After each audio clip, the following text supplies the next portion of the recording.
Okay, good evening my dear students. Okay, welcome to V3 channel. Okay, so maybe all you listen this. Okay, news. What is the news? And NEET exam 2019-2020 NEET exam postponed September 13. So then you have lot of time, mainly regular student other than long term students, regular students you got a lot of time. So utilize this time and prepare well biology and you success in NEET examination. Okay, all the best. Next,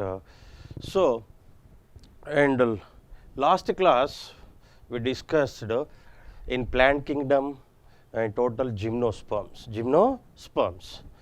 So in the last class what I told to you, a last group of plant gymnosperms, not the gymnosperms. In the course of evolution, algae, bryophyta, pteridophyta, gymnosperms. After gymnosperms, highly evolved, advanced plants are called as angiosperms. But angiosperms we are not discussed here, because of that we can discuss in morphology and sexual reproduction in flowering plants. And next, last topic, gymnosperms is a last group, not a last group of plants. Next, after the angiosperms, in plant kingdom last topic is life cycles. Life cycles. But how many types of life cycles are there? There are three types of life cycle: haplantic life cycle, diplontic life cycles, haplodiplantic life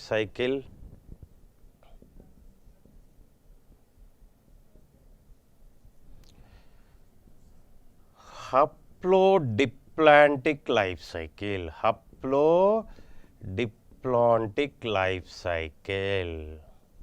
There are three types of life cycle. Before the life cycle, so already I hope to understand, and bryophyta, pteridophyta, gymnosperms and angiosperm, there are two stages, gametophyte and sporophyte. These two are the alternate stages. For example, in sporophyte, it is a diploid, always or dominating or followed stage, diploid stage. Diploid sporophyte produces spores. Diploid sporophyte produces spores. How it is produces? By meiosis or reduction division. Sporophyte produces spores. Spores germinate and produces gametophyte. Gametophyte produces gamete, male gamete and female gamete, is called as a gametogenesis.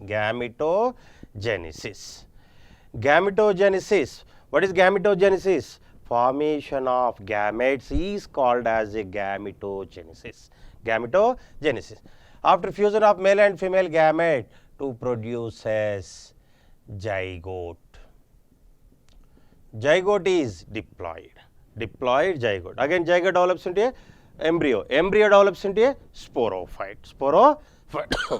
So sporophyte produces spores. Spores produces gametophyte. Gametophyte produces gametes, and alternate stages present in all and bryophyta, pteridophyta, gymnosperms and angiosperms. But already repeated question, the first cell of the gametophyte is very important question, repeated question. What is the important question? The first cell of the gametophyte is spores, because the spores are formed by meiosis and produced gametophytes. First cell of the gametophyte is spores, and first cell of the sporophyte is gametes. So these alternate stages present in the bryophyta, pteridophyta and gymnosperms, angiosperms, and so based on this there are three types of life cycles. And what are three types of life cycle? Haplantic life cycle, diplantic life cycle, haplodiplantic life cycle. But all these plants and only alternate stages, gametophyte followed by sporophyte in bryophyta, sporophyte followed by gametophyte in pteridophyta, in gymnosperms and angiosperms, and major and dominating stage is sporophyte, and less or limited celled stage is gametophyte. So, in haplantic life cycle means majority of the plant body is haplantic. Example, algae. Can you say examples of the algae? Chlamydomonas, unicellular motile algae is Chlamydomonas, Volvox, Spirogyra. Majority of the algae have haplantic life cycle because of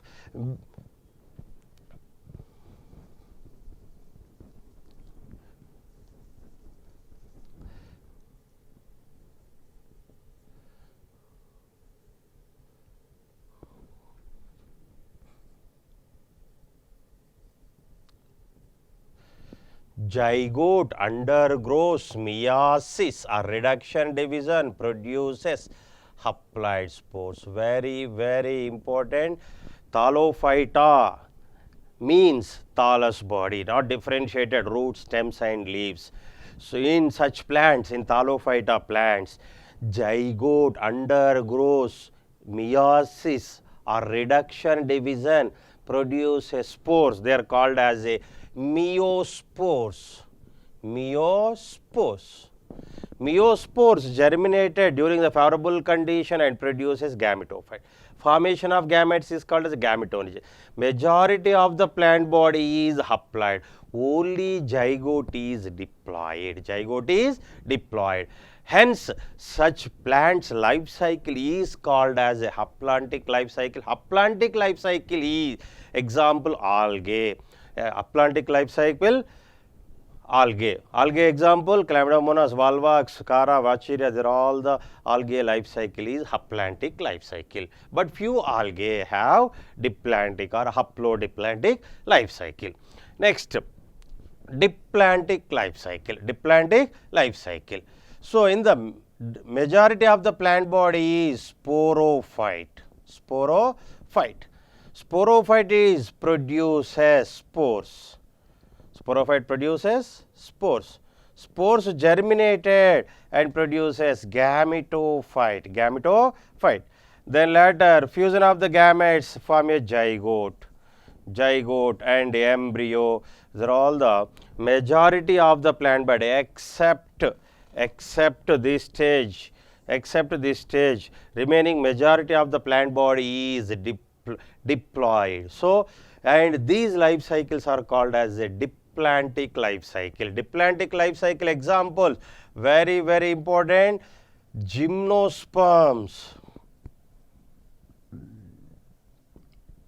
angiosperms. Examples are very important. In which type of plant diplantic life cycle is present means gymnosperms and angiosperm. Very limited cell stage is called as a and gametophyte. Majority of the plant body is called as diploid.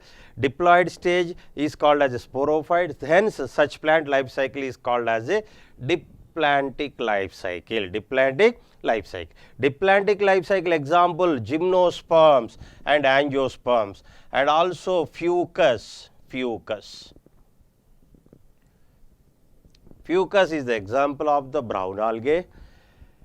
Fucus. Majority of the algae, just now what I told to you, majority of the algae have haplantic life cycle, but brown algae fucus is a diplantic life cycle.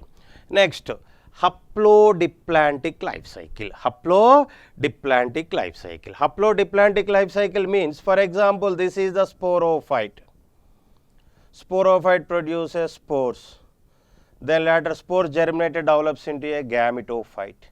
Gametophyte produces gamete, is called as a gametogenesis. Gametogenesis produces zygote develops into sporophyte. Half of the stage is haploid, half of the stage is diploid. This is haploid, this is diploid. The total plant body, half of the stage is haplantic plant body, Half of the stage is diplantic plant body. Such type of life cycle is called as a haplodiplantic life cycle. Haplodiplantic life cycle. Haplodiplantic life cycle example, bryophyta. Bryophyta. And next, and also ectocarpus, Polysyphonia. Ectocarpus is the example of the brown algae, Polysyphonia is the example of the red algae. And it means so majority of the algae have haplantic life cycle and fucus having diplantic life cycle, and ectocarpus, brown algae, and Polysyphonia, red algae, and bryophyta having haplodiplantic life cycle. But according to the book, they are not given diplohaplantic life cycle. Diplohaplantic life cycle. We can say pteridophyta. So finally, at least very students, very important. What are the important? The last topic of the in plant kingdom and life cycles. What is the life cycle means? So the total stages, various steps, various stages present in the plant body is called as a life cycle. In the throughout the plant body, there are two stages, gametophyta and sporophyta in bryophyta, sporophyta in gametophyta, and so only in bryophyta dominating stage is gametophyte. Remaining pteridophyta, gymnosperms, angiosperms, all these plants, first stage is diploid sporophyte. At least remember how many types of life cycles mean. There are three types: haplantic life cycle, diplantic life cycle, haplodiplantic life cycle. Haplantic life cycle example, majority of the algae have haplantic life cycle. Diplantic life cycle example, gymnosperms, angiosperms, and fucus. And haplodiplantic life cycle is bryophyta. Haplo means haploid. What is the dominating stage in bryophyta? Gametophyte. Gametophyte is always haploid, then followed by sporophyte. Sporophyte is diploid. Hence, the bryophyta life cycle is called as a haplodiplantic. Another algae, ectocarpus and Polysyphonia having and haplodiplantic life cycle. Then later diplohaplantic. In pteridophyta, first dominating stage is sporophyte, then followed by independent gametophyte, green color multicellular and photosynthetic heart shaped structure is called as a prothallus. Prothallus is an independent gametophyte. So in pteridophyta, first dominating stage is called as a diploid sporophyte, followed by then gametophyte. Gametophyte is independent stage. So hence we can call as a pteridophyte is a diplohaplantic life cycle. This is about the plant kingdom, algae, bryophyta, pteridophyta, gymnosperms, angiosperms, and life cycles.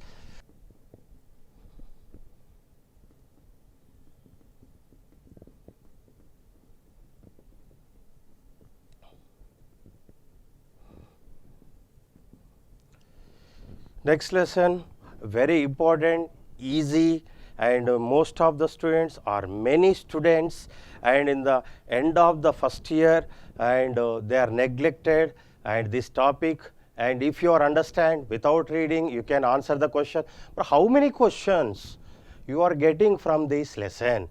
3 questions. 3 questions means 3 4 ja 12. 12 marks. 12 marks automatically, easily, and you can get and marks in the NEET examination. So what is the lesson name? Histology and anatomy of flowering plants.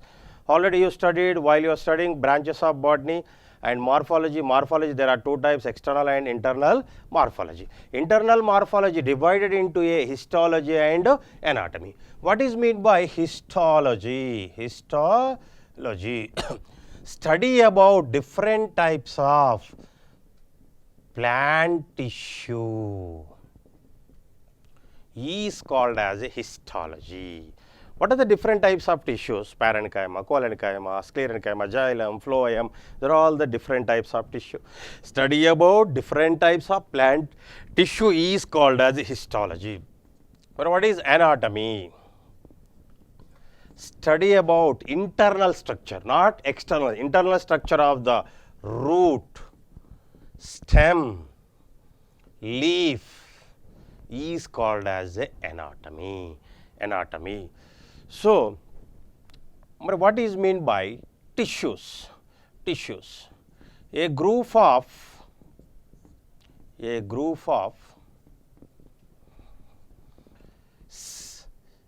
same origin and perform same function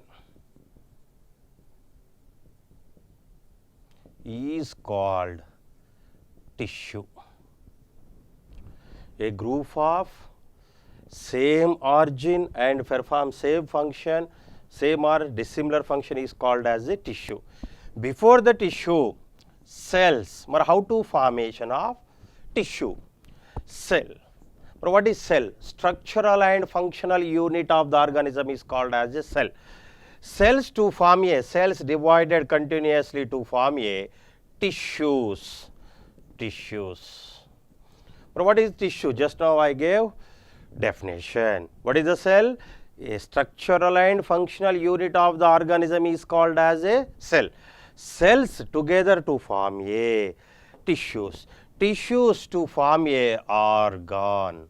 But what is organ in the plant body? Root is one organ, stem is one organ, leaf is one organ, and different organs to form a organ systems. Organ system. Organ systems to form a organism. Organism. This is the sequence of the formation of whole plant body. Then next, who is the father of anatomy? Just now I explained what is anatomy, internal structure of the root, stem and leaf. And who is the father of anatomy? Nehemiah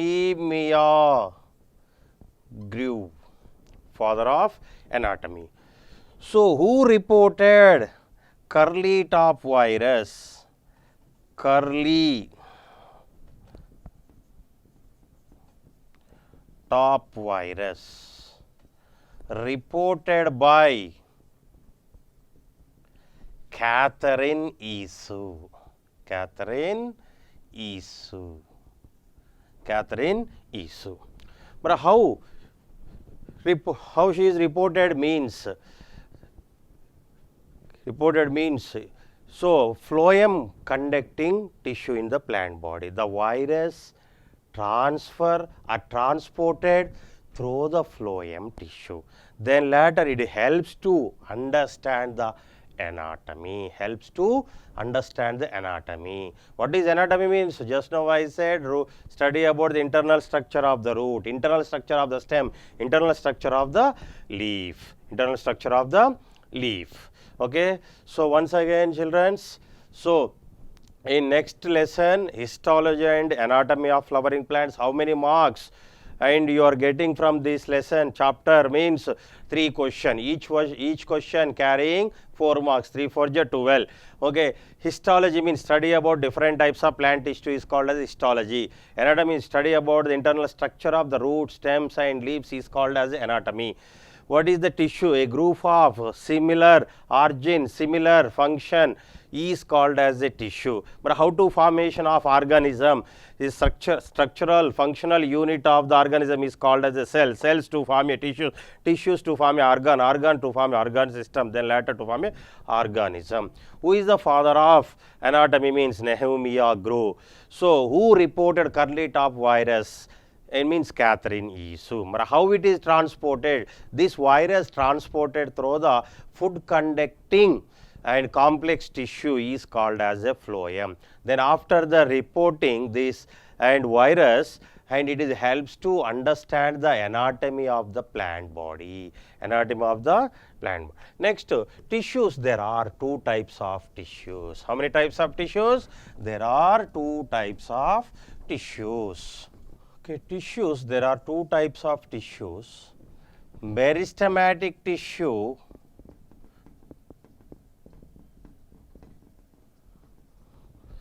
permanent tissues.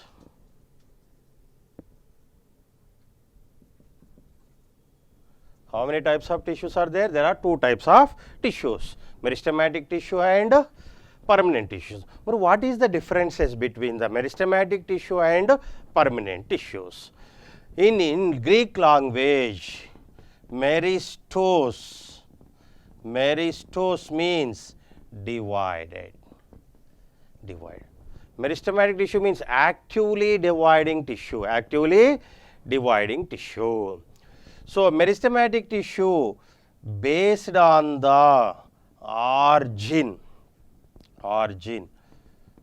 There are three types of tissues: promeristematic tissue, primary meristematic tissue,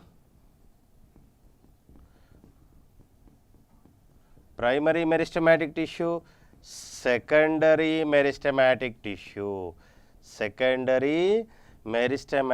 tissue. Based on the location, there are three types of meristematic tissue: apical meristem, intercalary meristem, lateral meristem. Okay. See, once again, tissues, there are two types: meristematic tissue and permanent tissue. What is meristematic tissue? They are continuously divided continuously or repeatedly. Such type of tissue is called as a meristematic tissue. Meristematic tissue mean Greek language, meristos means divided. In meristematic tissue, based on the origin, there are three types of meristematic tissue. Based on the location, three types of meristematic tissue. And so, based on the origin, promeristematic tissue and primary meristematic, secondary meristematic, based on the location. What is the location means? Where it is present in the plant body. So, apical meristematic tissue and intercalary and lateral meristematic. But what is the definition of? What is the difference between the and permanent tissues? Permanent tissues, they loses division capacity. They having continuously division capacity. They loses division capacity. They perform different functions in the plant body. Permanent tissues, again there are two types, and simple tissues and complex tissues. Simple tissues, again parenchyma, collenchyma, sclerenchyma. Complex tissues, again divided into two types: xylem and phloem. Xylem also called as a hydrome, phloem also called as a leptome. So, there are two types of complex tissue. Are you understand what is the differences between the permanent meristematic tissue and permanent tissues? They are divided, they are present in the plant body, they are divided continuously. Such type of tissue is called as a meristematic tissue. Permanent tissue means they loses division capacity. What is the function of meristematic? Division. They loses division capacity. Such type of tissue is called as permanent tissues. But what is the how many types of and permanent tissues means simple and complexes. Simple tissue again divided into parenchyma, collenchyma, sclerenchyma. Complex divided into xylem and phloem. Okay, now let us discuss about the meristematic tissues. Meristematic tissue, what are the characters of meristematic tissue? And then later afterwards there are three types of meristematic tissue based on the location.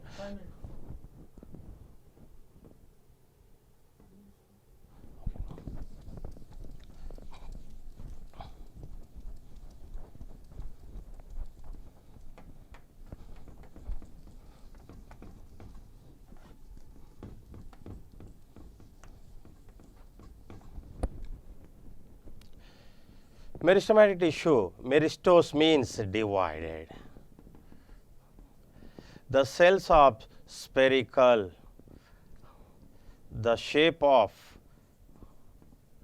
meristematic is polygonal.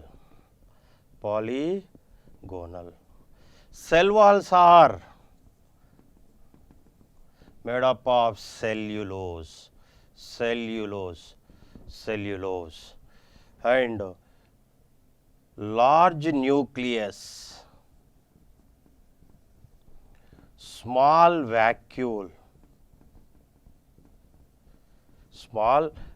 is present. For example, this is the polygonal shape of the meristematic tissue which containing cytoplasm. The cytoplasm containing large nucleus and small vacuole is present. Cell walls are made up of cellulose. Cellulose means thin walled cell wall deposition. Because of what is the function of meristematic? They are divided continuously because of, if it is the cell walls are made up of lignin, suberin, cutin, it is very difficult to differentiation of the meristematic tissue because of cell walls are made up of cellulose, large nucleus, small vacuole, and the shape of the meristematic tissue is called as a polygonal. And what is the function of meristematic? Actively dividing cells, and they are formed from the embryonic stage. But what is embryonic stage? Fusion of the male and female gamete to form a zygote to form a embryo. Embryo develops into a seed in gymnosperms and angiosperms. Means meristematic tissue, they developed from the embryonic stage. Based on the location, there are three types of meristematic tissue. For example, this is called as a apical meristematic tissue, apical meristem. Then later, this is called as a intercalary meristem. This is called as a lateral meristem. Based on the location, there are three types of meristem: apical meristem, intercalary meristem, lateral meristem. But what is the meaning of apical meristem? This is a primary meristem. Apical meristem is a primary meristem, and this meristem is they present in the apex of the root, apex of the shoot, which is useful for the divided continuously, elongation of the root, elongation of the stem. And it means finally the location of the apical meristem, shoot apex and root apex, which is useful for the growth of the linear growth of the plant body. Then later, some meristematic cells present below the meristematic tissue left behind the apical meristem, which is useful for the formation of leaves, birds, auxiliary bird, leaves, auxiliary bird, branches. Okay, are you understand? Very important. What is the axillary portion? This is the stem, this is the leaf. The portion present between the stem and leaf is called as axillary portion. In the axillary portion produces auxiliary bird. Auxiliary bird, leaves and branches, they are formed from the meristematic tissue. But which type of meristematic tissue means? Some cells left behind the apical meristem, so which are useful for the formation of branches, leaves and auxiliary birds. And then later intercalary meristem, it is present in the internodal region. Then later out of three types of meristem, apical and intercalary meristem, lateral meristem, and out of three types of meristems, and apical meristem and intercalary meristem useful for the both are useful for the linear growth of the plant body. It is present in the internode region, and it is also regenerate the last part of the grasses. And it means in some plants, while they are herbivorous animals and gardeners, they are cutting the grasses, the tip is lost by different method. Gardeners are by eating herbivorous animals. This part regenerated by intercalary meristem. Intercalary meristem present in monocotyledons, and very important, intercalary meristem present in the internode region, and it is regenerated the last part of the grasses like monocotyledon and sugar canes. Then later next one, and which is useful for the linear growth of the plant body. Lateral meristem. Lateral meristem present in the lateral side, and so what is the lateral meristem? Useful for the increasing girth and width and diameter of the root or stem is called as a secondary growth. And secondary growth occurred by the lateral meristem. Lateral meristem example carcambium and vascular cambium. Vascular cambium. Vascular cambium. Vascular cambium produces secondary xylem and secondary phloem. Carcambium produces and phylloderm and phellum. Two types of tissues produced by during the secondary growth in and by carcambium. Secondary xylem and secondary phloem formed from the lateral meristems. Lateral meristem. Finally, based on the location, there are three types of meristem: apical meristem, intercalary meristem, and lateral meristem. Apical meristem means what is the location of apical meristem? Root apex and shoot apex, which is useful for the linear growth. Some cells are left behind the apical meristem, which is useful for the formation of axillary bud, branches, leaf. And intercalary meristem present in the internode region and also present in the matured region, and which is useful for the regeneration of the lost parts in monocotylid like grasses and sugarcane. Lateral meristem present in the lateral side, lateral meristem useful for the increasing girth, width or diameter of the root or stem is called as a secondary growth. Secondary growth occurred by the lateral meristem, and secondary lateral meristem example carcambium and vascular cambium. Vascular cambium. Next class we will discuss the simple tissues.